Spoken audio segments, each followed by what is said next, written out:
kaj si pripravil tokrat? Živjo, vas velikokrat boli glava? Ja, mene tudi. Predvsem, če ne pijem veliko vode, ampak tokratno vprašanje je usmerjeno drugam.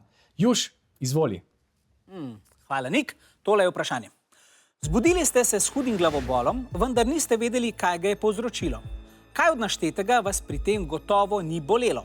A. Sinusi, B. Krvne žile v glavi, C. Možganske ovojnice ali D. Možgani. Sinusi so tukaj. Ne, lahko runete, ampak ni to povezano. Tipi razmišljata.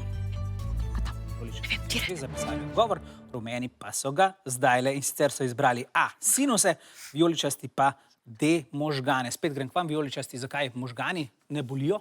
Oziroma, zakaj ste izbrali možgane? No? Tako bom vprašal. Ja, ne vem, tako zdi se mi, da možgani ne morejo glih ful bolet. Da ne gre, če bi jih pritisnil, da bi morda ne bi bilo bolečine. Dobro, ja, preverimo. Nik, povej, ali nas bo zaradi odgovora kaj bolela glava?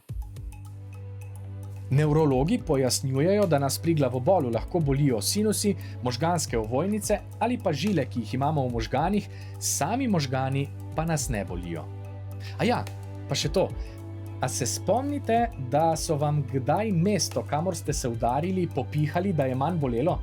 A veste, da ima to dejansko smisel? V naše možgane dotekajo čutni impulzi najrazličnejših vrst.